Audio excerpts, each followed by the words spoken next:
So, what do you think the American dream is?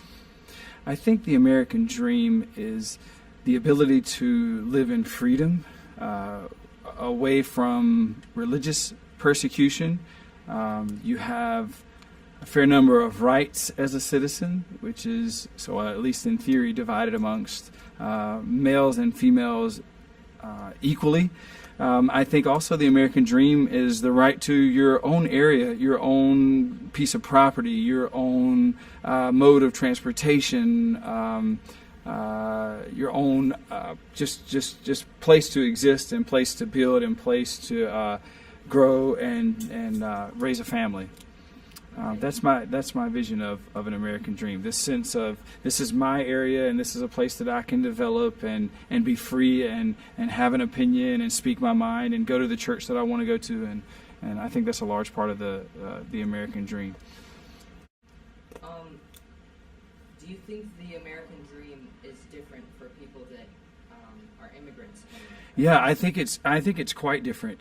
If you think about the rights, and I mean, I feel kind of uncomfortable saying this because there's always so much news coverage about how our rights are being infringed upon by the government and the decision makers, legislators, and so on and so forth.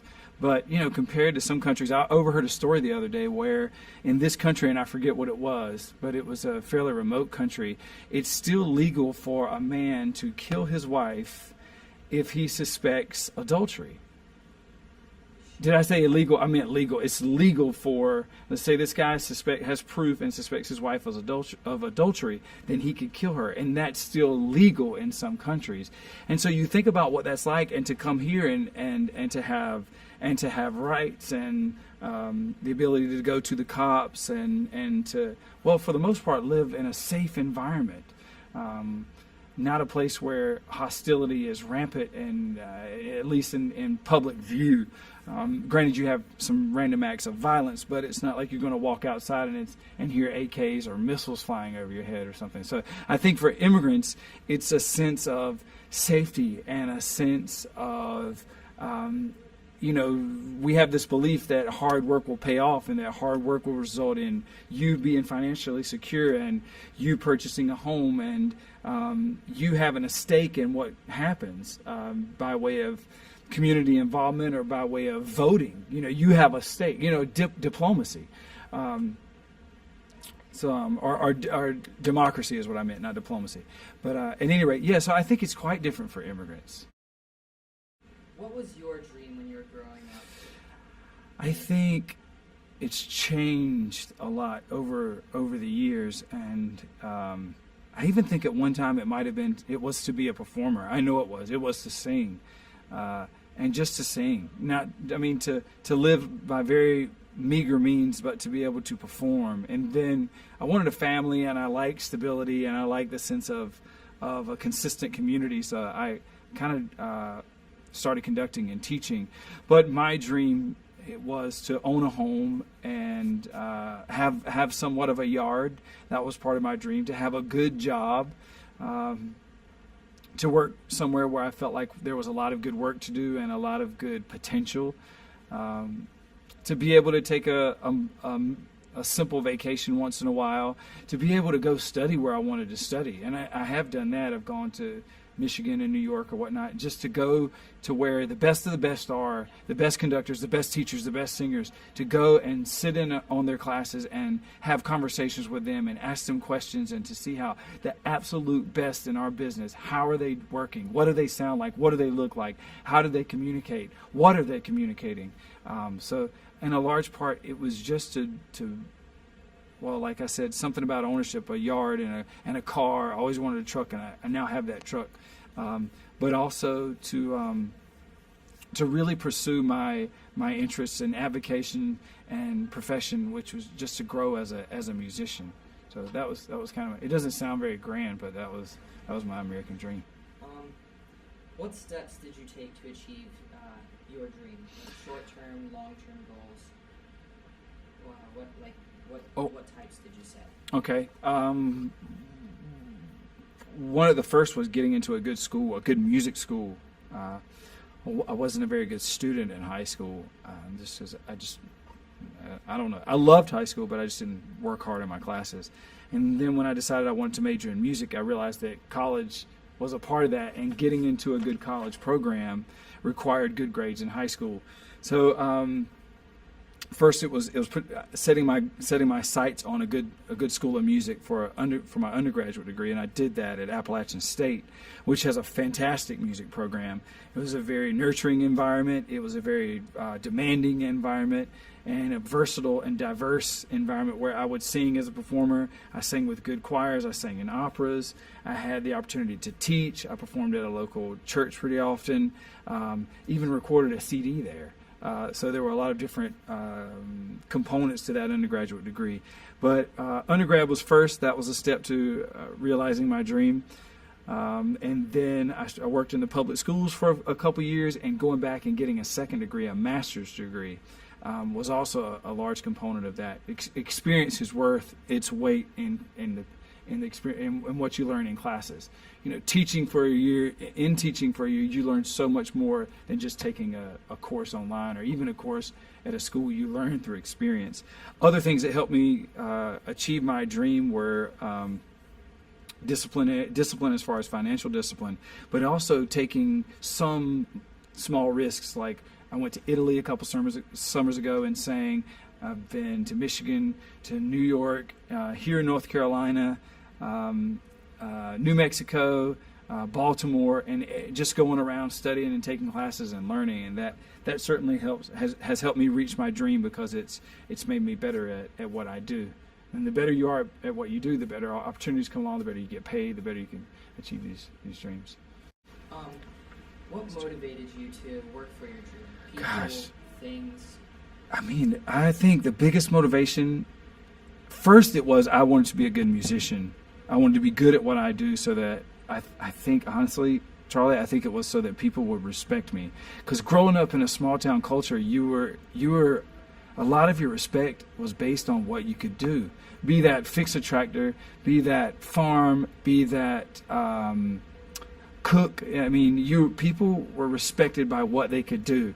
Man, Charlie he's just so awesome. He knows how to work on cars. He knows how to plow a field. He knows how to fix a TV. And it was, all of these are like trades. It wasn't like, oh, they're so wise, or they're so philosophical, or they're so innovative. It wasn't that. It was what you could do. And I knew that I wanted to be a good musician.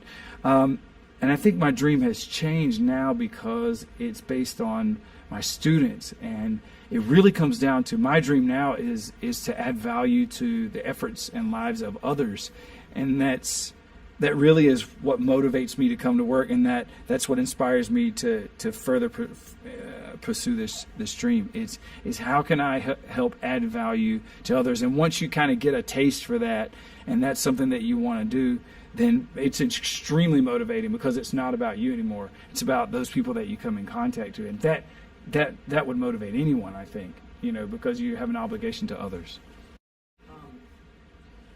How do you think the American dream will have changed in 50 years? Wow, that's a great question. I could see so many different things, scenarios. One is, it kind of depends on what this economy does, and I think it will. I think it's going to bounce back, and it's going to be great. And so I don't know that the dream itself will change, but how it looks will change. Like, maybe instead of a house and land, you want like a small apartment, because due to overpopulation, we have to go to smaller living areas. Maybe, especially in the more populated areas. Do you think that it will be harder for people in my generation to achieve their American dream than it was for people in your generation? Wow. I don't know if it will be harder, but I certainly think it will be different. I think a current trend right now is how often people are changing jobs. At one time, people would get out of high school, or they'd graduate college, they'd go into a job, and they'd be there for 30 years. And now the average person has changed jobs, 10 times by the time they're midway in their 30s. Another phenomenon right now is how many people are moving back home after college and not getting a job, which then I would think that kind of changes the American dream. and other factors like I want to see what marriages look like down the road, if they're going to have such things as like marriage contracts down the road, where it's like you get married for a couple years and then you're done, and then the contract's up, so there's not really a divorce. Things like that. I don't know. It's just things are changing so much as far as rights. Gay rights and lesbian rights up at Congress and whatnot. So I just wonder. I think as far as achieving, as a profession, it could possibly also look different. Somebody could become a billionaire by creating something on a computer at their house, or writing a software program, or recording something and then submitting it online, and then it blows up overnight.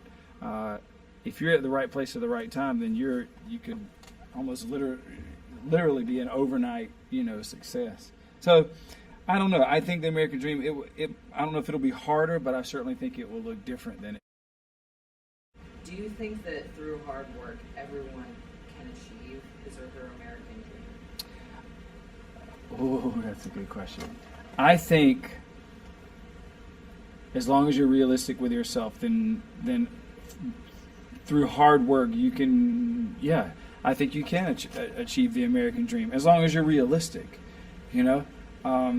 And that also could depend on the American dream. It could be if your American dream is to own a helicopter and 3 mansions and an island, then I'm not saying that that's going to happen.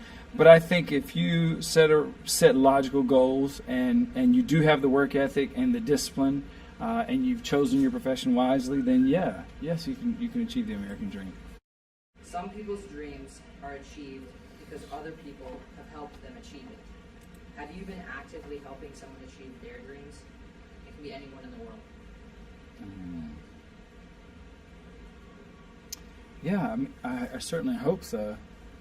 My former students come to mind. I still hear from my former students fairly regularly, and they want advice on who they're studying voice with, or what college they're at, or whether or not they should go into a summer program, or do they go on and do their master's. I'm just now getting kids who are through undergrad and looking at masters, which makes me feel really old.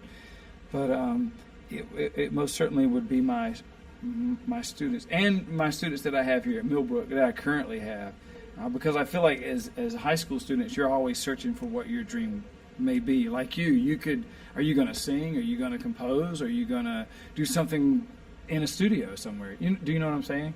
And by way of activities like this, recording this, whatever questionnaire, documentary, whatever this is going to end up being, this project on the American Dream, to having you record the jingle for us the other day, I hope that in some way we're giving you real opportunities that will help you better decide what you want to do. Do you want to do interviews, or do you want to, did you enjoy working on the jingle? Or somebody like Zach Ferguson, I mean, where is he going? I don't really know, but all I can do is give him opportunities and try to answer his questions, which are always good questions to the best of my ability. So that's, regardless of what he ends up doing, and whether that is music, hopefully that's helping him make decisions about his dream, and then and therefore helping him, achieve what he wants to do.